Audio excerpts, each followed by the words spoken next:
Muy bien, chicos. Entonces, daremos inicio a este encuentro sobre lo que es la fisiología del tubo digestivo. Y en este encuentro, muchachos, vamos a hablar sobre lo que es las funciones secretoras del tubo digestivo. Entonces, vamos a dar inicio a lo que es nuestra clase.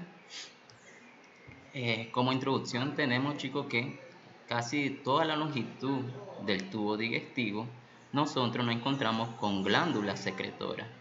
Esas glándulas secretoras, muchachos, van a tener dos misiones. La primera misión es que casi en todas las regiones del tubo digestivo, que va desde la boca hasta el extremo del ilio, vamos a encontrarnos con glándulas que secretan enzimas digestivas. Y como segunda misión vamos a tener unas glándulas mucosas que se distribuyen desde la boca hasta lo que es el ano. Como su nombre lo dice, ¿verdad? Glándula mucosa. Estas tienen la capacidad de secretar moco y ese moco, chicos, a nosotros nos sirve como lubricación y protección de todas las regiones del tubo digestivo. Es importante, muchachos, estas enzimas, porque estas secreciones, tanto enzimáticas, porque nos ayudan al proceso digestivo, y también la secreción de moco, porque, como les digo, van a ayudarnos a proteger nuestra mucosa de todo el tubo digestivo. La formación de grandes cantidades de enzimas digestivas, chicos, es en respuesta a la presencia de alimentos que se encuentran en la vía digestiva. Y recordemos que el tubo digestivo se divide en regiones. Y cada región, chicos, el proceso de digestión es muy diferente a otro tipo de región del tubo digestivo. Y es por eso que la cantidad secretora de estas enzima digestiva va a depender según la región del tubo digestivo, porque va a haber regiones que necesitan más secreción digestiva que otra región que va a necesitar una menor cantidad de enzima digestiva. Existen muchos tipos de glándulas, ¿verdad? Que llegan a propiciar o a secretar enzima a lo que es el tubo gastrointestinal. Normalmente aquí en esta clase vamos a hablar de cuatro importantes glándulas. Como primer lugar tenemos una glándula que se encuentra en la parte superficial del epitelio del tubo digestivo. Estas glándulas, chicos, que se encuentran de manera superficial, hay una gran cantidad, aproximadamente 1.000 millones de glándulas, que se conocen como glándulas mucosas unicelulares, o también lo pueden encontrar como simplemente como glándula mucosa, o rara vez sale como glándula calciforme. Calciforme porque tiene un aspecto de cáliz. Y estas glándulas, ¿verdad? Que son de las primer lugar, superficiales del epitelio, estas glándulas mucosas responden cuando existe una irritación o una escoriación de la mucosa. ¿Cómo van a responder? Expulsando moco hacia lo que es la superficie de manera directa.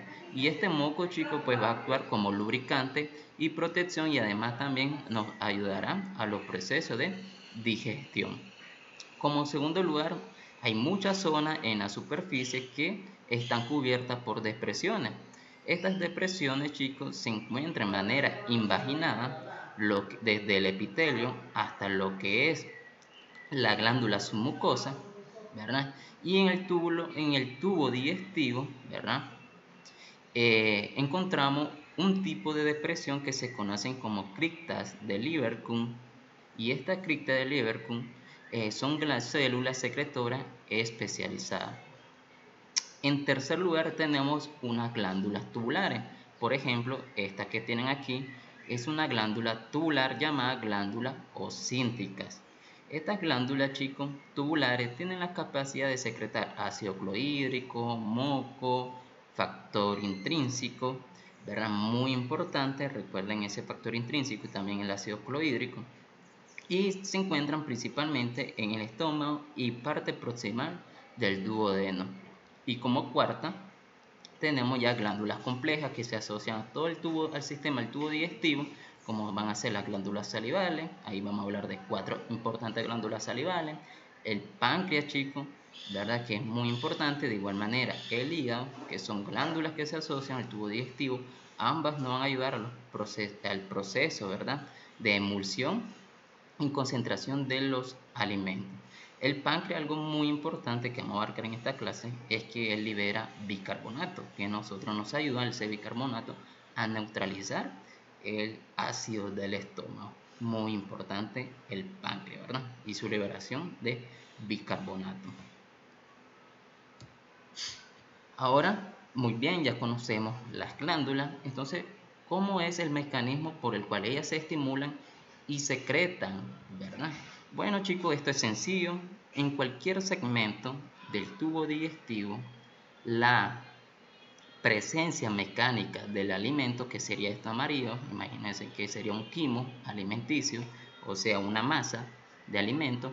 Cuando esta masa de alimento entra en contacto, ¿verdad? Ahí pueden ver ustedes, entró en contacto con la superficie del epitelio, estoy hablando cualquier segmento en el tubo digestivo, pero cuando él entra en contacto con la superficie, ¿verdad? En contacto directo, tanto el alimento con la superficie del epitelio lo toca, inmediatamente las glándulas locales y glándulas adyacentes a él se estimulan, liberando cantidades moderadas de secreciones y de igual manera grandes cantidades de jugo digestivo. A raíz, chicos, de ese contacto directo superficial, también nosotros estimulamos glándulas calciformes, que verdad que esas son las glándulas mucosas que van también a secretar moco. Y a raíz de esa activación, ¿verdad? Que viene del contacto directo de la superficie con el alimento, también se activa el sistema nervioso entérico de la pared intestinal, que puede también estimular, o sea, excitar a la glándula, o de igual manera inhibir a la glándula. Pero normalmente, chicos, excita a la glándula.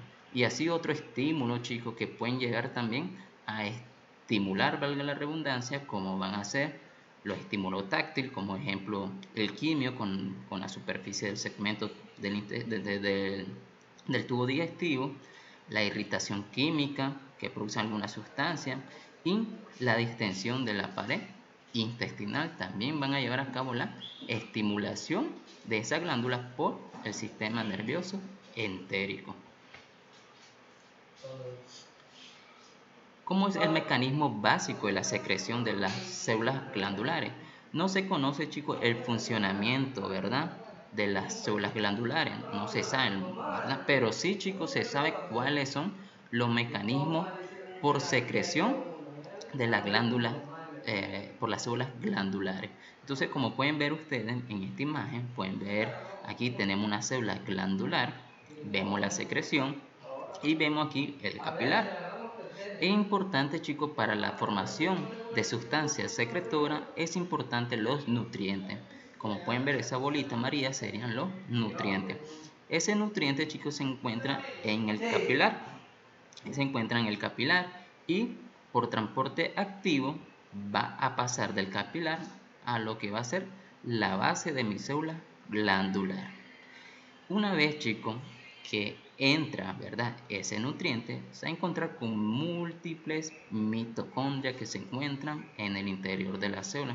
Estas mitocondrias van a crear una energía oxidativa para formar un ATP, ¿verdad? Para formar ATP, o sea, trifosfato de adenosina. Entonces, los nutrientes más el ATP que crean las mitocondrias van a formar síntesis de sustancias orgánicas que vamos a secretar. ¿Y dónde tiene lugar? Principalmente en el retículo endoplasmático y en el aparato de Golgi. Entonces, como les dije, chicos, entró el nutriente, las mitocondrias a través de energía oxidativa forman ATP. Ese ATP se une con sustratos esenciales, ¿verdad?, que vienen de los nutrientes para llegar a formar la síntesis de sustancias orgánicas, que tiene lugar entonces a nivel del retículo endoplasmático. Aquí nos situamos entonces en el retículo endoplasmático. También los ribosomas crean proteínas, chicos, que también van a ser secretadas. Entonces, ahora esa síntesis de sustancias orgánicas necesitan llegar al aparato de Golgi, y esto lo hace a través de todo ese sistema tubular del retículo endoplasmático hasta llegar al aparato de Golgi. Llega entonces al aparato de Golgi Y aquí, muchachos, esta síntesis, esta sustancia orgánica van a sufrir una modificación, y ya sabemos que en el aparato de Golgi una de las funciones es el empaquetamiento. Va a empaquetar a través de una vesícula y la va a mandar a lo que va a ser al citoplasma. Entonces imagínense que todas esas pelotitas son vesículas que contienen sustancia secretora, que como la liberamos, el mecanismo básico que ya sabemos: se abren los canales de calcio, entra el calcio del exterior al interior, y ese calcio que entra, chicos, es importantísimo porque es esencial para que se lleve a cabo la liberación, o sea, por medio de lo que conocemos como exocitosis. Entonces se abren los canales de calcio, entra el calcio al interior de la célula y favorece a la exocitosis, que sería la liberación de esa sustancia orgánica. Y así el mecanismo básico, chicos, de la secreción de las células glandulares. Entonces inicia desde el capilar, entran los nutrientes a lo que va a ser la base de la célula, se encuentran con múltiples mitocondrias que van a crear ATP, y en conjunto con los sustratos que liberan los nutrientes, ya comienza la síntesis de sustancia orgánica que tiene lugar a partir del retículo endoplasmático. Luego pasamos lo que van a hacer al aparato de Golgi, y en el aparato de Golgi, chicos, sufren modificaciones, ¿verdad? Y se empacan. Pasan lo que van a hacer el citoplasma, y luego en el citoplasma, bueno, entra el calcio para que liberar esas vesículas por medio de exocitosis. Y así, chicos, liberamos esas sustancias orgánicas a través de la secreción de las células glandulares. Muy bien. Hablemos del moco, ¿verdad? Porque hemos repetido el moco, el moquito. Bueno, el moco, chicos, principalmente está compuesto por abundante agua, electrolito, glucoproteína, así como polisacáridos que tienen una cantidad menor unida a proteína. Esos son los 4 componentes importantísimos del moquito: abundante agua, electrolito, glucoproteína y polisacáridos que no se encuentran, ¿verdad?, mayormente unidos a proteína. Función principal del moco: ese moco, chicos, a nosotros nos sirve como lubricante y a la misma vez como protector gástrico. 6 cualidades que tiene ese moquito, chicos, es que tiene una cualidad adherente: permite el fijamiento firme de alimentos y partículas hacia él. Y además, chicos, es una capa fina. Recuerden eso, ¿verdad? Una capa fina, muy delgadita. El segundo, chicos, tiene una consistencia suficiente, es decir, que cubre casi, ¿verdad?, por completo todo el tubo digestivo, ¿verdad? Todo de moquito, el tubo digestivo. Y eso es muy importante, chicos. No sé si ustedes han visto cuando le hacen a la gente una endoscopía y ustedes miran que está la mucosa gástrica, y algunas veces no es raro, ¿verdad?, porque se prepara el paciente, pero sí, si buscan en internet pueden ver ustedes que algún alimento entra en contacto a partículas, entra en contacto con la mucosa, y uno cree que el alimento está pegado directamente a la mucosa, y no es así, chicos. Esa capa delgadita que te dije se opone, o sea, está en medio de la partícula del alimento y de la mucosa del tubo digestivo. Entonces no existe un contacto real entre los alimentos, cualquier partícula, con la mucosa. ¿Por qué? Porque se encuentra en medio esa capita de moco. Ya cualquiera, cuando lo mira, cualquiera cree que está teniendo contacto porque no se mira el moco, ¿verdad?, con claridad, y alguien piensa que tiene un contacto directo del alimento con la mucosa, y no es así, ¿verdad? Nunca existe un contacto directo, solo que haya una deficiencia de moco y esté entonces la mucosa sin moquito, la capa de la mucosa sin ese moco lubricante. Y como tercero tenemos nosotros que el moco, ¿verdad?, tiene una escasez en la resistencia de deslizamiento, y eso hace que permite que los alimentos se deslicen con facilidad, ¿verdad?, sin ninguna resistencia que se oponga. Lo 4, también ese moquito hace que partículas fecales se vayan adheriendo a él para formar masas fecales. Y esas masas fecales se movilizan gracias, ¿verdad?, a los movimientos intestinales. Es muy importante porque también hace resistencia el moco a la digestión gastrointestinal. Y por último, chicos, tenemos que el moco actúa como una anfótera, ¿verdad? Anfótera. Y esa anfótera quiere decir amortiguador, porque un excelente amortiguador de ácido y de álcalis, porque como les dije, se encuentran, chicos, cantidades o iones de bicarbonato que van a neutralizar ese medio ácido. Y así, muchachos, son las 6 cualidades del moco del tubo digestivo. En manera general, entonces, el moco, chicos, nos ayuda o tiene función importantísima como lubricante, protector gástrico. Y ese protector gástrico es interesante porque nos impide, ¿verdad?, o evita que la mucosa sufra escoriaciones, ulceraciones, chicos, irritación. También gracias a esa cualidad de deslizamiento permite el movimiento de todos los alimentos, algunas partículas, igualmente las masas fecales. Y también eh, es un amortiguador excelente hacia los medios ácidos porque ¿qué tiene? Iones de bicarbonato. Muy bien, chicos. Hablemos sobre la secreción de la saliva. Pero antes de hablar de la secreción, cómo es la saliva, cómo se secreta, hablemos de las 4 glándulas de manera general salivales que nosotros ya conocemos. Las 3 principales son las parótidas, las submandibulares y las sublinguales. Y una cuarta, chicos, que ahí le puse, por eso pequeñita, las glándulas bucales, que son diminutas. Estas glándulas, chicos, estas 4 glándulas tienen 2 funciones, o más bien 3 funciones interesantes, ¿verdad? Muy bien. Cada una van a secretar diferentes tipos de secreción, serosa, mucosa, y las glándulas bucales, chicos, son únicamente secretoras de moco. Esto desde ahorita ya se lo digo, las glándulas bucales secretan moco. Normalmente, chicos, al día nosotros secretamos aproximadamente de 800 a 1500 mililitros de saliva, con un promedio de 1000, ¿verdad? Esto es lo que nosotros secretamos cuando estamos en reposo, cuando estamos en los medios de disfrutar o digerir nuestro alimento favorito al día.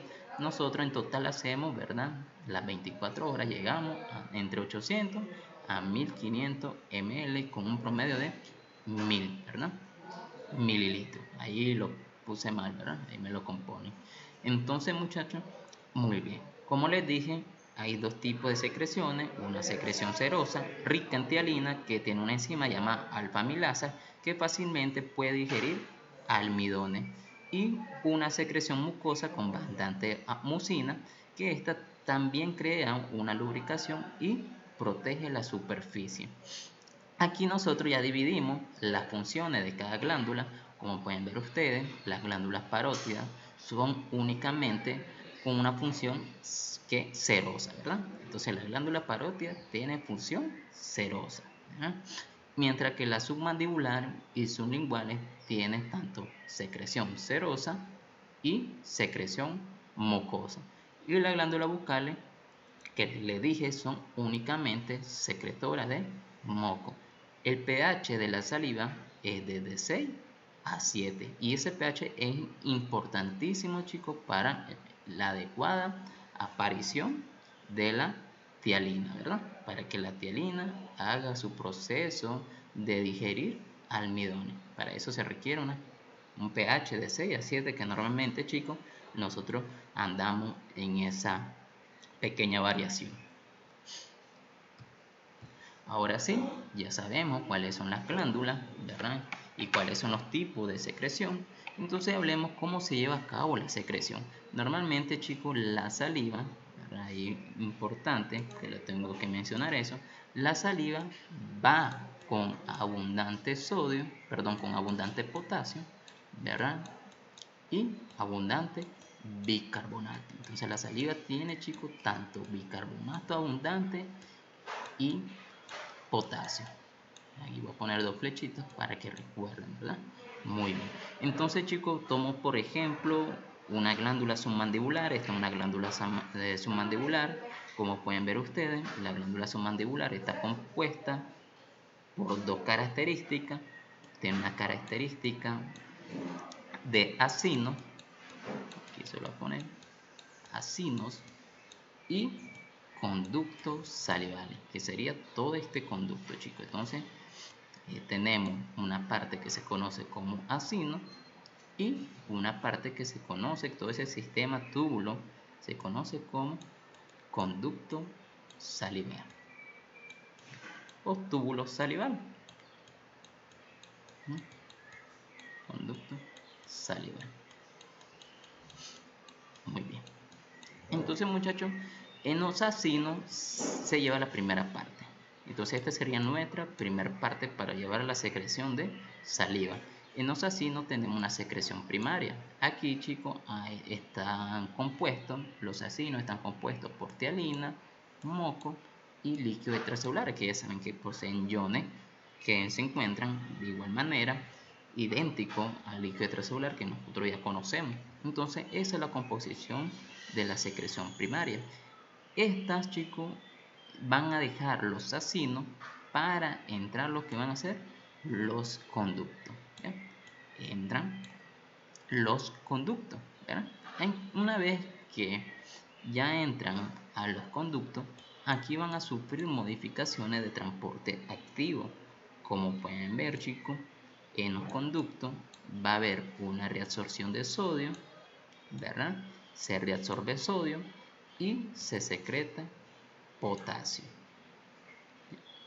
Se va a secretar el potasio. De igual manera, chicos, la reabsorción de sodio es muy superior a la secreción de potasio, por lo cual el conducto salival cae a un potencial eléctrico negativo a menos 70 milivoltios.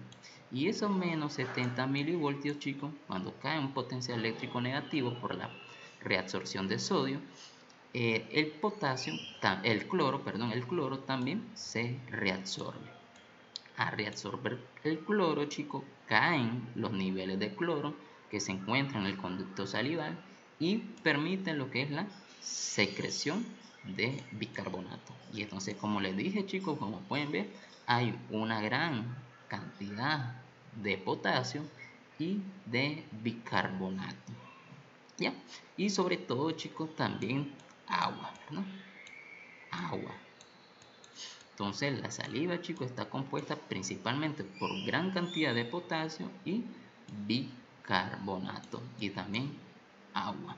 Normalmente, chicos, la secreción de potasio es muy elevada, puede llegar hasta 30, ¿verdad? Mi equivalente, mientras que el de bicarbonato puede llegar, chicos, hasta 50 a 70 mil equivalentes. Esto pasa, chicos, normalmente, ¿verdad? Cuando estamos en reposo hay una secreción, chicos, ¿verdad? Todo ahí moderada, una reabsorción moderada y una secreción moderada. Pero cuando ustedes aumentan la secreción, es decir, hay una secreción excesiva, pues todos los mecanismos se aceleran. Los acinos tienen que secretar de manera rápida esa secreción primaria hacia los conductos pues comienza la reabsorción y la secreción de manera más rápida, entonces puede aumentar, chicos, hasta 20 veces, ¿verdad? Cuando nosotros estamos en una secreción máxima. Entonces, chicos, así es la secreción de los iones en la saliva. Muy bien. Muy bien. Importante esta lámina, chicos. Importantísimo. ¿Por qué? ¿Qué importancia tiene la saliva? Uno piensa, a ver qué importancia, o se preguntan qué importancia tiene la saliva. Muchos pues ya sabemos que la saliva pues funciona como lubricante también, ¿verdad? Hay mucho, yo creo que desde cuando estábamos en primaria, secundaria, nos dijeron que la saliva puede servir como lubricante. Pero la importancia, la función importantísima de la saliva es que nos protege la cavidad oral, chicos. ¿Ya? Muy bien. Cada minuto, ¿verdad? A cada minuto nosotros estamos secretando 0.5 ml de saliva. No se me confundan, chicos. Anteriormente di la cantidad en 24 horas. Por eso aquí diaria, ¿verdad? No se me confundan. Entonces, secreción diaria. Estoy hablando de 24 horas y aquí estoy hablando de minutos, ¿verdad? A cada minuto nosotros secretamos aproximadamente 0.5 ml de saliva y durante nosotros estamos durmiendo pues la secreción disminuye. Y como ya todos sabemos, la cavidad oral, o sea la boquita, tienen grandes cantidades de microorganismos, ¿verdad? Que pueden dañar nuestro tejido y a la misma vez pueden ocasionarte caries.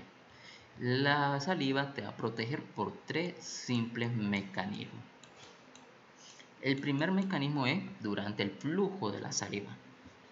Durante el flujo de la saliva, chicos, la saliva ayuda a lavar y arrastrar a los gérmenes patógenos que se encuentran en nuestra cavidad. Ese es nuestro primer mecanismo. En segundo lugar, la saliva tiene enzimas que van a ayudar a destruir o atacar o a matar a las bacterias. Principalmente, chicos, esa sustancia o esas partículas se conocen como iones teoxinatos y también enzimas proteolíticas. El más importante es la lisocima. ¿Y cómo van a actuar estas sustancias que van a atacar a la bacteria? Como número 1, atacan de manera directa a las bacterias, ¿verdad? Número 2, los iones de tiocinato, chicos, pueden penetrar al interior de la bacteria, ¿verdad? Y pueden ingresar al interior de la bacteria, ¿verdad? Y ocasionar un efecto bactericida. De igual manera la va a matar. Pero ¿cuál es la importancia o las características? Es que puede entrar al interior de la bacteria y destruirla, ¿verdad? Y el tercero, chicos, es que nos ayudan a digerir partículas alimenticias y esto contribuye a lo que es la eliminación metabólica de la flora bucal. Muy importante. Y de tercero, chicos, es que la saliva tiene anticuerpos y esos anticuerpos pueden atacar principalmente todo tipo de patógenos que se encuentran en nuestra cavidad, incluso aquellos que son causantes de las caries. Entonces, esto es interesante, ¿verdad? Yo creo que ya te diste cuenta de la importancia de la saliva y también quiero que relaciones qué pasaría si nosotros quedemos sin saliva. Hay una deficiencia de saliva.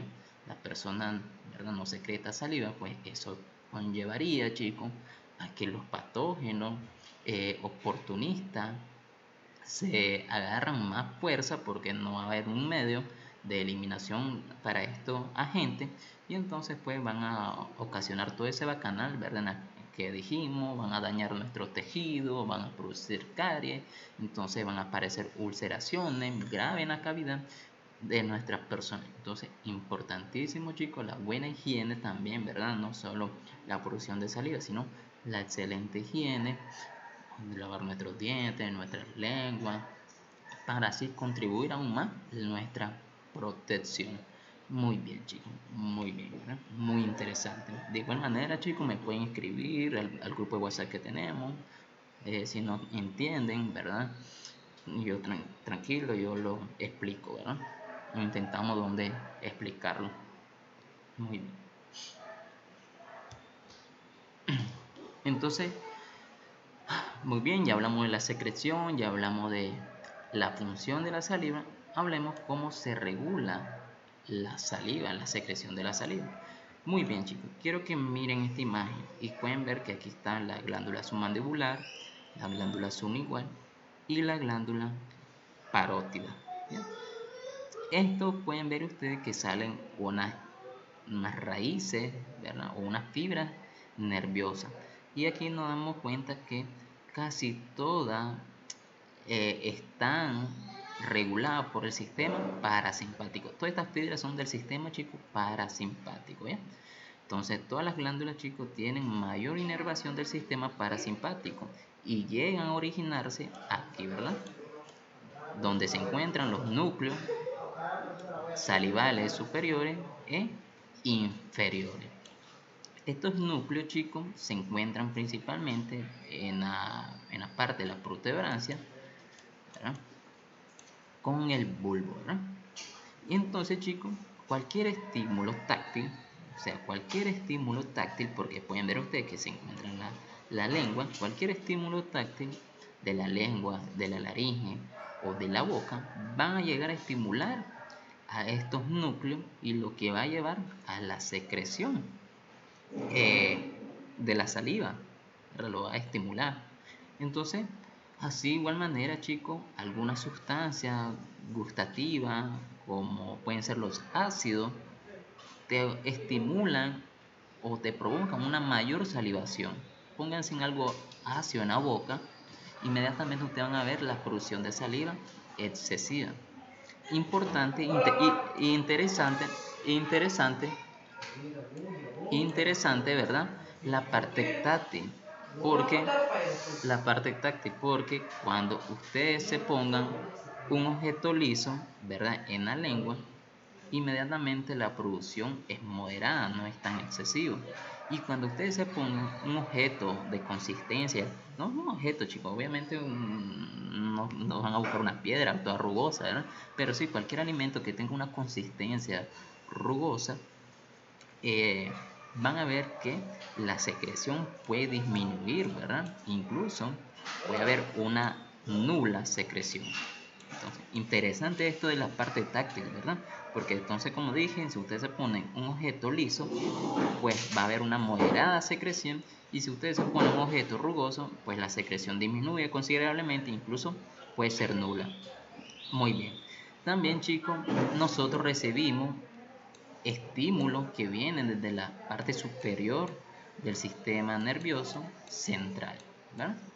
Y estos estímulos pueden tanto estimular o inhibir nuestras fibras directamente, que van dirigidas a lo que son las glándulas salivales. Normalmente, chicos, ¿cómo nosotros podemos aumentar la producción de esa información que viene desde la parte superior del centro del sistema nervioso central? Bueno, muchachos, no sé si ustedes recuerdan, pero antes de abarcar, desde que ustedes miran o olfatean, ¿verdad?, su alimento favorito y gustan de su alimento, inmediatamente la secreción excesiva. Cuando ustedes tienen ganas de una carne asada y llegan a comer su carne asada, la huelen inmediatamente, hasta se le hace agua a la boca inmediatamente. Mientras ustedes tocan la carnita, ya hay mayor secreción digestiva. Y en contrario, cuando ustedes, ¿verdad?, huelen o comen un alimento que los disgusta, ¿verdad?, no es de su preferencia, inmediatamente la secreción es bloqueada, ¿verdad? Eso es normalmente que sucede. Pero interesante, porque en el área del apetito que se encuentra en el encéfalo, tiene comunicación con algunos centros, principalmente en el hipotálamo anterior, en la corteza cerebral, en la amígdala. Estos centros, chicos, tiene bastante relación con lo que es el gusto y el olfato. No sé si ustedes se acuerdan, cuando nosotros hablamos del olfato, que teníamos vías como la vía arcaica y la vía antigua, ¿verdad? Y también la vía moderna, que no sabíamos qué función tenía en el ser humano.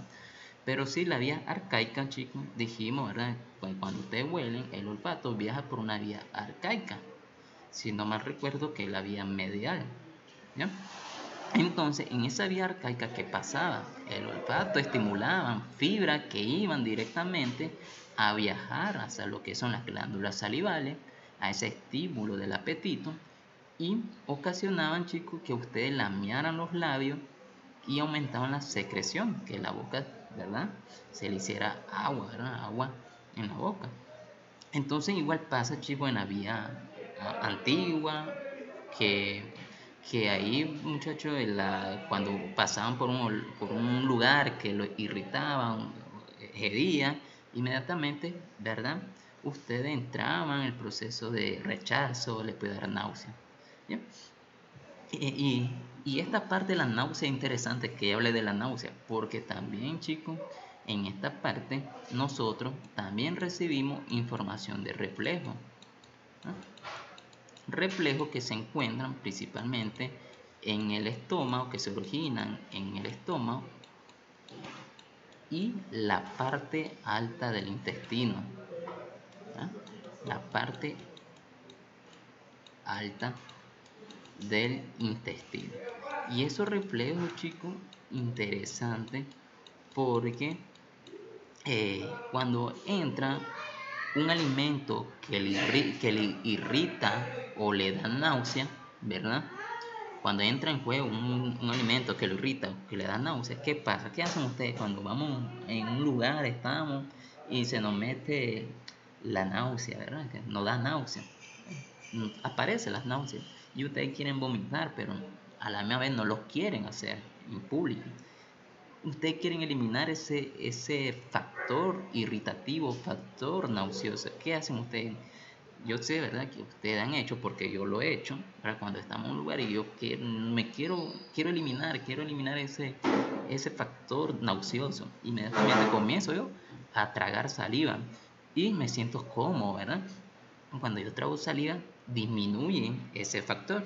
Entonces, muchachos, ese también tiene la saliva, que puede eliminar esos reflejos que se originan en el estómago y en la parte alta del intestino, ¿verdad? Haciendo que tragar saliva y eliminando o disminuyendo ese factor irritativo o nauseoso. Pero para que se dé la secreción, ¿verdad? Para que haya secreción, que dije en el comienzo, pues necesitamos, chicos, un mayor aporte de flujo sanguíneo que lleve nutrientes. Entonces, muchachos, los vasos sanguíneos, ¿verdad? Se van a dilatar porque necesitamos mayor nutriente. Y aquí no solo estoy hablando de eliminar ese reflejo, sino al degustar nuestro alimento favorito, cuando leemos nuestro alimento favorito y nos imaginamos, chicos, y se nos hace agua a la boca. Entonces, en todo esos factores, chicos, siempre tiene que dilatarse el vaso sanguíneo, porque necesito aún una secreción máxima en saliva. Entonces, el vaso no va a estar así, chicos, si yo estoy aumentando hasta 20 veces la secreción. Entonces, las mismas fibras del sistema parasimpático te pueden dilatar los vasos, pero de igual manera, chicos, existen sustancias que dilaten el vaso sanguíneo. Y esta sustancia dilatadora puede ser, miren, son la calicreína. La calicreína activa una enzima que se llama alfa-2 globulina, y esta alfa-2 globulina da lugar a la formación de bradicina. Y la bradicina, chicos, es una sustancia vasodilatadora potente que dilata mi capilar, y eso hace que se transporten con mayor alcance o mayor concentración en nutrientes y pasa a lo que van a ser las células glandulares. Y así, chicos, aumentamos la formación de secreción. Muy interesante y muy importante esta parte.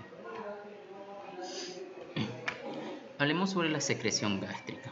Bueno, chicos, normalmente existen dos tipos de secreción gástrica, o dos glándulas de secreción gástrica, es la palabra correcta. Hay dos tipos de glándulas gástricas, que son conocidas como la glándula ocíntica, que son también llamadas glándula gástrica, y por último tenemos las glándulas pilóricas.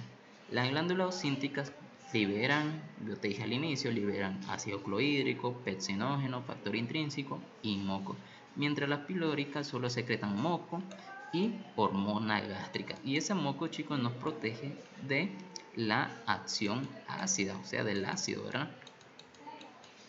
Muy bien, pero recuerda esto, ¿verdad?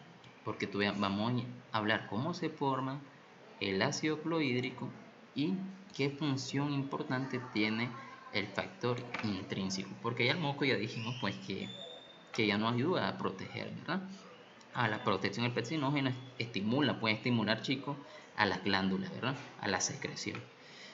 La localización, como miran, las ocínticas tienen mayor distribución, abarcas casi el 80%, mientras las pilóricas su distribución más baja, apenas el 20%. Su ubicación de las ocínticas se localiza en la superficie interior del cuerpo, en el fondo gástrico, mientras que la pilórica se encuentra en el antro gástrico. Y aquí, muchachos, nosotros tenemos una glándula ocíntica. La glándula ocíntica tiene tres tipos de células. Una célula de mucosa del cuello, que su nombre lo dice, células mucosas, liberan moco.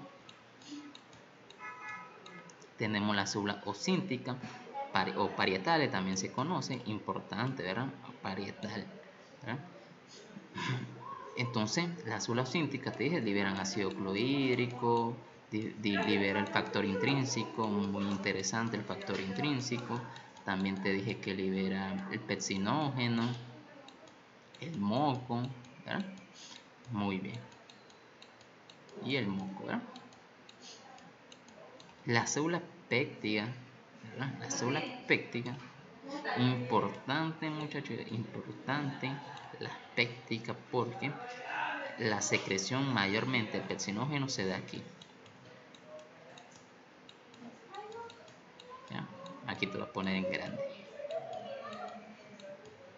Mayormente son células que secretan, ¿verdad?, el pepsinógeno. Muy bien. Entonces hablemos cómo se da la secreción del ácido clorhídrico. Aquí pueden ver nosotros que estamos en las células parietales, o también llamadas como células ocínticas. Pueden ver ustedes que se encuentran en el interior una invaginación, y dentro de ella se encuentran canalículos. En esos canalículos pues va a salir lo que va a ser el ácido clorhídrico, ¿verdad? El ácido clorhídrico. Ese ácido clorhídrico, chicos, sale por una bomba importante que es la bomba hidrógeno, ¿verdad? Potasio ATPasa. Entonces, cuidado, una pregunta ahí, ¿verdad? ¿Cuál bomba es el mediador importantísimo para la liberación de ácido clorhídrico? Ahí puedes poner bomba hidrógeno potasio ATPasa, la bomba sodio potasio ATPasa, la bomba sodio potasio 2 cloro. Entonces ahí puedo yo enredarlo. Entonces es muy importante esta parte. Entonces, muchachos, nos vamos a transportar de esta imagen y nos vamos a ingresar en esta imagen. En lo mismo, chicos, esta célula parietal sería todo esto, ¿verdad? En el interior, la luz del canalículo sería aquí, muchachos, ¿verdad? Esto sería la luz, ¿verdad?, lo que voy a secretar, ¿verdad? Muy bien. Entonces, pueden ver, ¿verdad? Pueden ver cómo inicia todo, cómo se da la formación de ácido clorhídrico. Bueno, chicos, aquí nos encontramos en el interior de la célula. Aquí nos encontramos, aquí por otro lado tenemos el líquido extracelular, y aquí nos encontramos la luz del canalículo. Ahí me perdonan, ¿verdad?, la bulla, pero estamos aquí en la universidad. Muy bien. Entonces, la célula parietal, chicos, ¿cómo se va a dar inicio? Bueno, aquí pueden ver ustedes, chicos, un intercambio. Para no enredarlo, voy a explicarlo nuevamente, ¿verdad? Entonces, aquí tenemos la bomba, ¿verdad? Hidrógeno, potasio. ¿Ya? Ya. Ahora sí, quiero que se localicen las bombas hidrógeno, potasio. Entonces, chicos, aquí nos encontramos principalmente dentro de la célula hay agua. Esa agua se va a disociar en hidrogenio y hidróxido. El hidrogenio se va a cambiar o se va a intercambiar por el potasio. Sale el hidrogenio y entra el potasio. ¿Ya? Y entra el potasio. Por la parte vasolateral de la membrana encuentran ustedes la bomba sodio-potasio ATPasa. ¿Qué hace, chicos, verdad? Mete el potasio hacia lo que va a ser, hacia lo que es la membrana luminal. Entonces entra el potasio y sale, chicos, pueden ver, por la membrana luminal. Y el potasio, como pueden ver, puede servir como reciclaje, porque el hidrógeno, cuando él sale, entra nuevamente el potasio. Entonces sirve como reciclaje. La bomba sodio lo saca, ¿verdad? Porque pueden ver que entre el sodio y el potasio va directamente nuevamente para afuera, y entonces esta bomba hidrógeno potasio ocupa ese potasio y lo mete nuevamente. Y así, chicos, es constante el reciclaje. ¿Bien? El sodio, de igual manera, chicos. El sodio, ¿verdad? La reabsorción del sodio de la luz hacia lo que es la célula parietal, lo sacamos, ¿verdad? Entra el sodio y a la misma vez sale, porque la bomba sodio-potasio saca al sodio. Muy bien. Entonces, como pueden ver ustedes, chicos, aquí la salida del hidrógeno constante y la salida del potasio y del sodio hace que quede abundante hidróxido, ¿verdad? Dentro de la célula, y esta gran abundancia de hidróxido se combina con el dióxido de carbono. Entonces, muchachos, viene aquí, ¿verdad? El dióxido de algo pasa por difusión simple, entra a la célula y se combina con el hidróxido, que también está catalizado por una enzima que se llama anhidrasa carbónica, para formar el bicarbonato. Pueden ver que ya tenemos el bicarbonato, ¿verdad? Muy importante. Y una vez que está formado el bicarbonato, es sacado hacia lo que es el líquido extracelular. Esta salida de bicarbonato permite la entrada de cloro.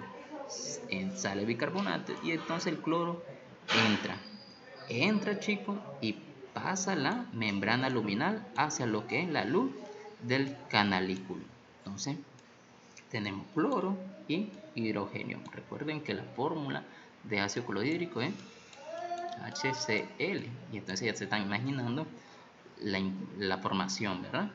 Entonces, y por la entrada de cloro y la salida de bicarbonato por presión o por ósmosis, ¿verdad? Por ósmosis, el agua también difunde hacia lo que es la luz del canalículo. Como pueden ver ustedes, muchachos, las concentraciones de hidrógeno son muy superiores a los del potasio y al del sodio. Mira, apenas el sodio es 3000 equivalentes y el potasio es 15, y la del cloro es sumamente también superior, hasta 170, 3000 equivalentes por litro. Entonces aquí, chicos, formamos lo que es el ácido clorhídrico. También sale abundante agua, ¿ya? Y ahí la secreción básica del ácido clorhídrico. Muy bien. El factor intrínseco, interesante, porque venimos hablando y le dije que anotaran ese factor intrínseco. El factor intrínseco, chicos, lo vamos a ver con mayor complejidad en lo que van a ser la parte de las anemias, cuando estemos viendo elementos sanguíneos en el segundo semestre. Ahí vamos a tocar el factor intrínseco, pero espero que cuando les pregunten ustedes me contesten. Principalmente el factor intrínseco, chicos, tiene una función muy importante, y esa función es la reabsorción de la vitamina B12 a nivel a nivel intestinal, ¿verdad? Ese factor intrínseco es liberado por el hilio. En el hilio, chicos, es liberado y hace que, ¿verdad? Y hace que la vitamina B12 se reabsorba adecuadamente. ¿Qué es el factor intrínseco? Imagínate que este sería tu vitamina B12. El factor intrínseco se libera y crea como algo como una burbuja protectora, ¿verdad? Lo envuelve, y eso hace que el jugo gástrico, ¿verdad?, que va a querer destruir a la vitamina B12, cuando entre en contacto no va a poder, porque el factor intrínseco la lleva protegida, ¿ya? Y eso hace pues que cuando llegue al intestino se reabsorba adecuadamente, gracias al factor intrínseco, que la va a transportar o le va a ayudar a que no sea destruida. Sí puede carecer de factor intrínseco, principalmente cuando la, la mucosa parietal, ¿verdad? Las células parietales se atrofian, chicos, hay una atrofia. Ahí pueden desarrollar ustedes una anemia perniciosa porque hay una deficiencia de vitamina B12. La vitamina B12 es clave para el procesamiento de los glóbulos rojos. Entonces, si vitamina B12 puede ocasionar esa anemia, ¿verdad? Anemia perniciosa. Muy bien, que esa parte, chicos, lo vamos a hablar en lo que estamos viendo los elementos sanguíneos. La fase gástrica, ¿verdad? La fase gástrica tiene tres fases: una fase cefálica, una fase gástrica y una fase intestinal. En la fase cefálica, chicos, hay una liberación gástrica de aproximadamente el 30%. Y esto sucede principalmente, quiero que miren la imagen, esto sucede, chicos, porque cuando ustedes o ese alimento esté a punto, ¿verdad?, por llegar al estómago, ustedes comienzan a liberar secreción gástrica, ¿verdad? Comienzan la liberación de secreción gástrica. Y eso que el alimento no ha llegado al estómago, pero ustedes ya comienzan a liberar secreción gástrica. Incluso solo verlo, oler su alimento o digerir su alimento, comenzamos nosotros a la secreción gástrica. Y esa secreción gástrica se debe porque a través de nervio vago, obviamente por el sistema parasimpático también, llegan a estimular los centros del apetito que se encuentran en el encéfalo, también la amígdala, la corteza, el hipotálamo anterior. Entonces, aquí, muchachos, usted, ¿verdad?, comienza a la secreción de ácido gástrico, ¿verdad?, o la secreción gástrica. Hablemos sobre la fase gástrica. En la fase gástrica, chicos, ya aquí ya tiene lugar principalmente cuando los alimentos llegan al estómago. Cuando los alimentos llegan al estómago, chicos, se activan algunos reflejos, ¿ya?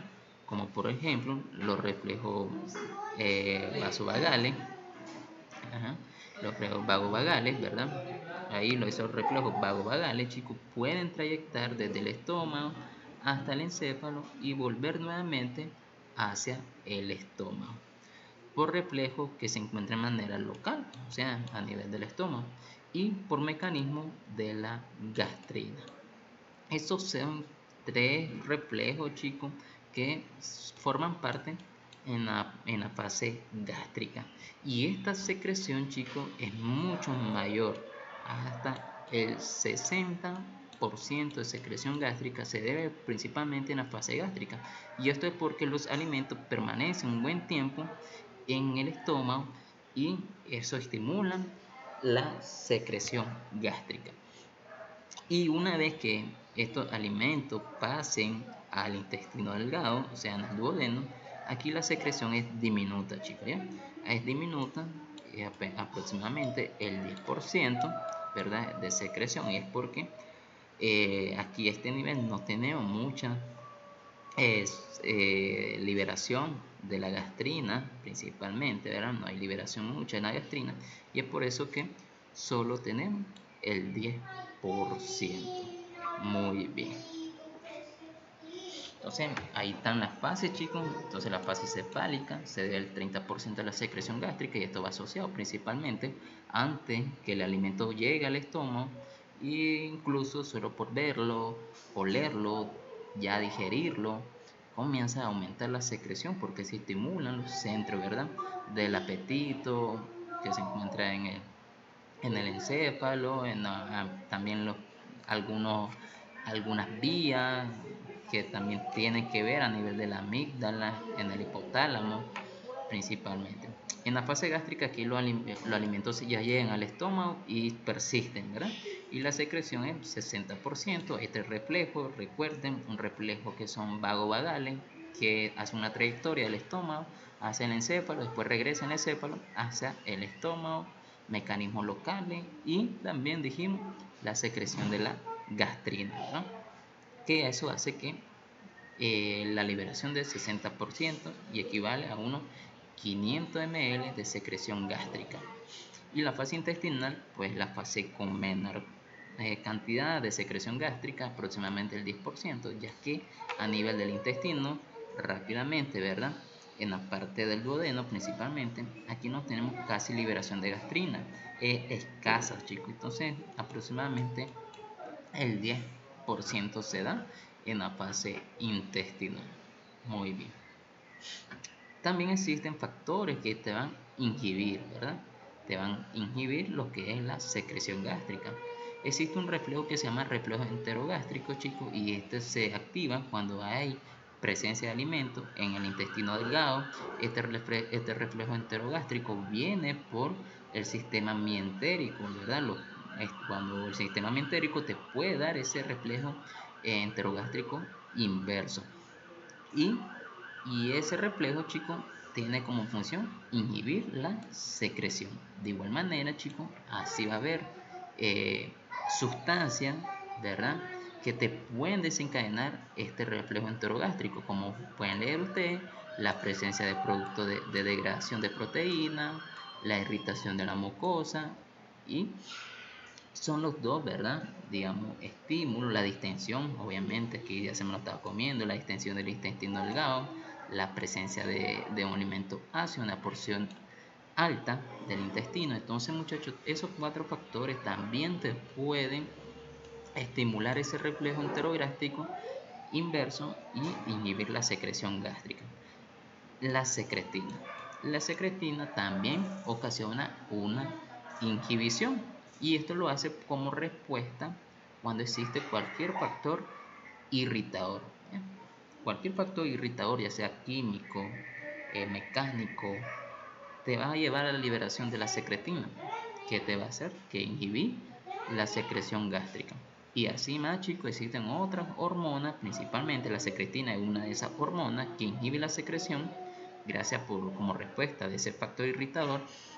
Y así también, chicos, existen otras hormonas como el péptido inhibidor gástrico, el péptido insulinotrópico dependiente de glucosa, el polipéptido intestinal vasoactivo, la somatostatina, también tienen funciones inhibitorias sobre la secreción gástrica. Muy bien. Entonces, chicos, ya hablamos, ya casi finalizamos. Voy a abarcar hasta el páncreas. Aquí nosotros hablamos que el páncreas es una glándula, ¿verdad?, que está asociada al tubo digestivo, y principalmente esta glándula, chicos, libera tanto enzima digestiva y de igual manera, y algo muy importante, libera el bicarbonato que te dije, ¿verdad? El bicarbonato importantísimo porque nos neutraliza ese medio ácido, chicos, importante. Entonces, como pueden ver ustedes, ¿verdad?, esa secreción se da principalmente a nivel de los conductos pancreáticos. Luego, chicos, llega a lo que es a unirse con lo que es el colédoco, y luego, chicos, antes de desencadenar o desembocar al duodeno, podemos ver que lo hace a través de la ampolla de Bartter y el esfínter de Oddi, ¿verdad?, antes de llegar a lo que es el duodeno. Entonces, chicos, por ahí vamos a pasar, ¿verdad? Va a pasar esa secreción pancreática. Entonces, da inicio a un conducto pancreático que se va a encontrar o se va a reunir con el colédoco, y va a tener que pasar por la ampolla de Bartter y el esfínter de Oddi para desembocar a lo que es el duodeno. Como les dije, aquí se liberan principalmente, recuerden que el páncreas tiene 2 tejidos especializados, un tejido conocido como los islotes, que tiene la función principalmente, ¿verdad?, en lo que es la insulina, en la parte endocrina, y aquí teníamos los acinopancreáticos. Los acinopancreáticos no liberan toda esa enzima digestiva que vamos a mencionarla dentro un rato. De igual manera, estas enzimas digestivas van a influir en la degradación de proteínas, hidratos de carbono y grasa, chicos. Y grasa. Aquí cada enzima, chicos, algo muy importante para que no se pierdan. Cada enzima tiene la preferencia. Algunas enzimas pancreáticas le gusta degradar las proteínas. Hay otra enzima que le gusta más bien degradar hidrato de carbono. Y hay otras enzimas que le van a encantar degradar grasa. Entonces están divididas, ¿verdad? No crean que todas esas enzimas pueden degradar proteína, hidrato de carbono y grasa. No. Hay enzimas que prefieren las proteínas, de igual manera los aminoácidos, otro hidrato de carbono, la otra la grasa. Muy bien. Entonces, ya entrando, ¿verdad? Ahora sí hablemos sobre la enzima digestiva pancreática. Las tres principales son la tripsina, la quimiotripsina y la carboxipolipeptidasa. La más abundante, y podemos decir por ser la más abundante, es la más importante, sería la tripsina. Todas son importantes, ¿verdad? Pero la que más abunda es la tripsina. Como les dije, chicos, vamos a dividirla. ¿Cuáles son aquellas enzimas que le gusta digerir hidrato de carbono? Aquella enzima que le gusta digerir grasa. ¿Ya? Muy bien. Muy bien. Aquí, muchachos, me lo comí, ahorita me estoy dando cuenta. Estas que están aquí, vamos a ponerlas, la vamos a llamar como primer lugar, segundo lugar y tercer lugar para que no se me enreden. En el primer lugar vamos a encontrar las enzimas que le gustan destruir o degradar las proteínas. ¿Ya? Ahí me comí esa parte. Las proteínas, tanto la tripsina, la quimiotripsina y la carboxipolipeptidasa, chicos, destruyen o degradan lo que son las proteínas. La tripsina y la quimiotripsina, chicos, les gusta destruir todo ese polisacario grande que sería la proteína, toda esa gran masa proteica y dejar sin los aminoácidos. Eso es algo muy interesante, ¿verdad? Y la tripsina y la quimiotripsina, ¿verdad? Te destruye, te degrada la proteína, pero te respeta los aminoácidos. En cambio, la carboxipolipeptidasa te llega hasta la parte final del aminoácido, es decir, que te degrada, te puede degradar el aminoácido hasta su síntesis final. Muy bien. En lo que son los hidratos de carbono, ahí nosotros vamos a encontrar una enzima que se conoce como amilasa pancreática. La amilasa pancreática le gusta digerir hidrato de carbono.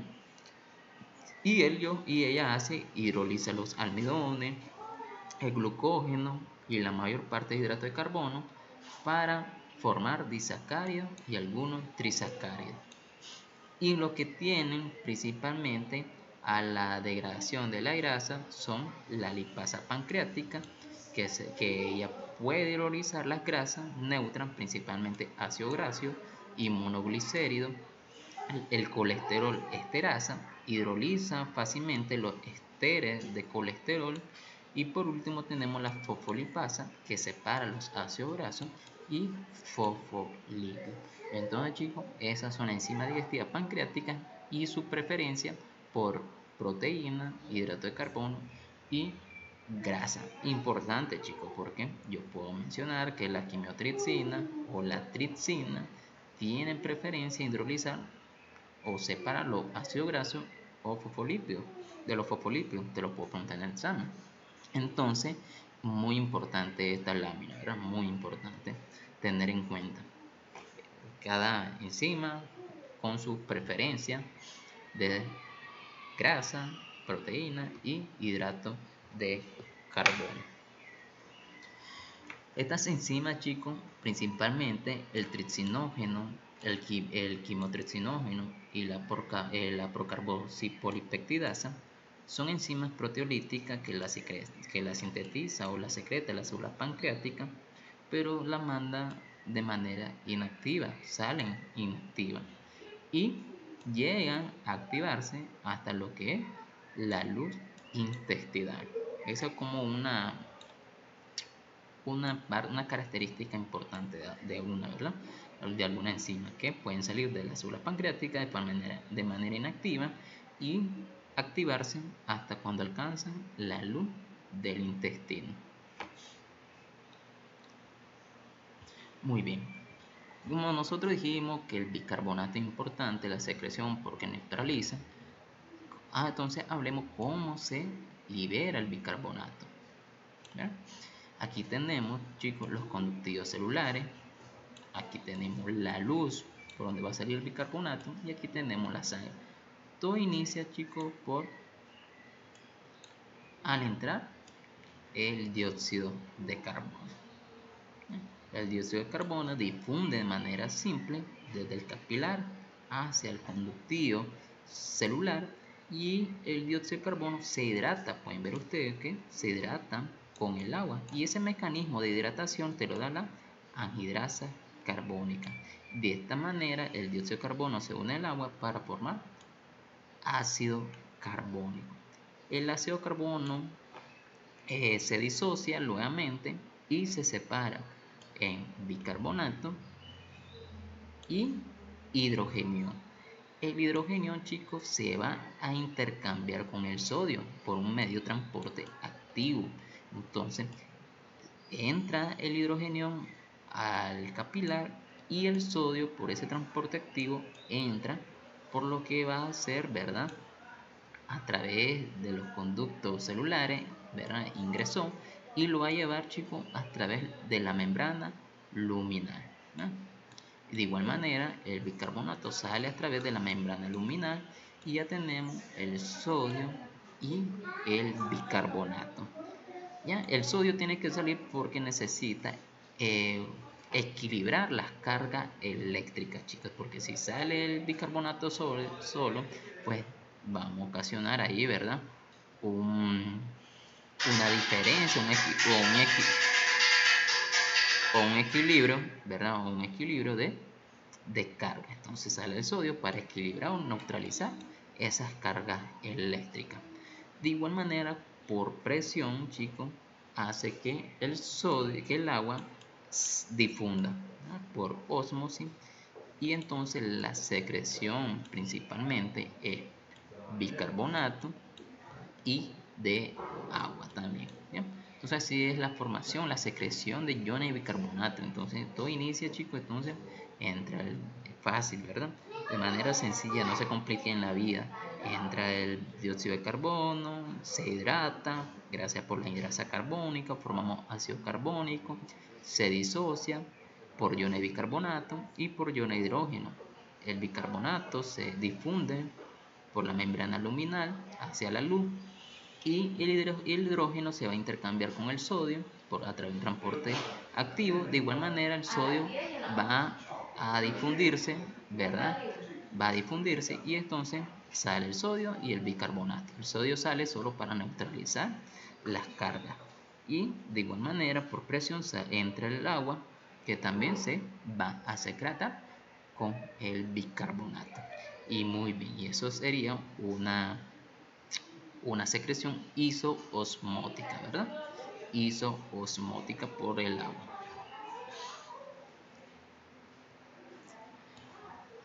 ¿Cuáles son los estímulos que te pueden regular la secreción pancreática? Bueno, mencionadita, tenemos la acetilcolina, ya sabemos que es un neurotransmisor del sistema parasimpático, también de algunos nervios colinérgicos que puede estimular la regulación de la secreción pancreática. La presencia de ella te puede estimular y la ausencia de ella te puede disminuir la secreción. Algunas hormonas como la colicistocinina, que esta se libera cuando usted ya llega el alimento y al intestino delgado, ya comienza la liberación de esta hormona, principalmente se secreta en la mucosa del duodeno y en la primera porción de ayuno. También la presencia de ella te puede aumentar la secreción pancreática. Y la secretina, que venimos hablando sobre la secretina, que se encuentran principalmente en la mucosa duodenal y yeyunal, y cuando los alimentos de aspecto o de consistencia ácida llegan al intestino delgado, se libera la secretina, que también te puede estimular o regular la secreción pancreática. Muy bien.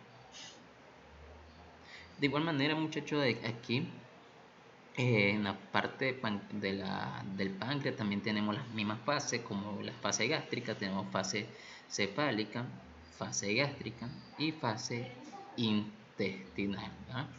La fase cefálica son las mismas, ¿verdad? Casi son los mismos mecanismos por el cual hablamos en la fase gástrica. También se llevan señales a nivel de origen encefálico, lo que te produce en la secreción gástrica, y esta secreción gástrica estimula la liberación de acetilcolina por las terminaciones nerviosas del páncreas y aportan alrededor del 20% la secreción total de enzimas pancreáticas después de una comida. La fase gástrica, chicos, principalmente se secreta después de una comida, ¿ya? Apenas el 5 o el 10% de la enzima pancreática se van a secretar después de una comida, y esto también es por estimulación nerviosa de la secreción pancreática continua. Y la fase intestinal, una vez que el alimento llega o sale, principalmente sale del estómago y penetra en el intestino delgado, la secreción pancreática se vuelve copiosa y sobre todo como respuesta de la secreción de la secretina o la hormona secretina, ¿verdad? Muy bien, entonces son casi las mismas fases como ocurre en la fase gástrica, ¿verdad? Pero aquí normalmente no estimulamos la liberación de enzimas pancreática. Y muy bien, ¿verdad? Aquí, chicos, pueden ver ustedes que encontramos lo que es la secretina y encontramos también, a ver, no está, quiero ver, aquí está, no la había visto. Y encontramos también la colicitocinina. Como miramos nosotros en la fase cefálica y en la fase gástrica, hablamos sobre la parte de la secretina, ¿verdad? Principalmente. Muy importante, chicos, porque la secretina actúa ayudando a la neutralización, a la liberación de bicarbonato. Bueno, ¿qué hace la secretina? La secretina, chicos, estimula al páncreas a secretar una gran cantidad de líquido con muchos, ¿verdad?, iones de bicarbonato, porque como les dije, vamos a neutralizar.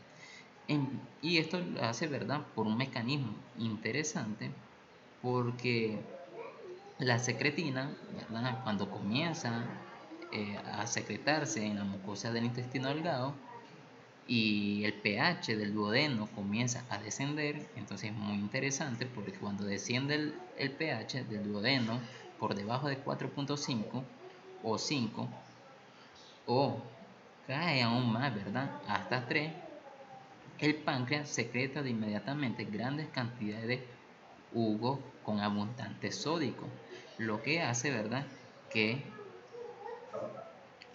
lo que hace, chicos, es que se trata un mecanismo de protección esencial frente a la úlcera duodenal.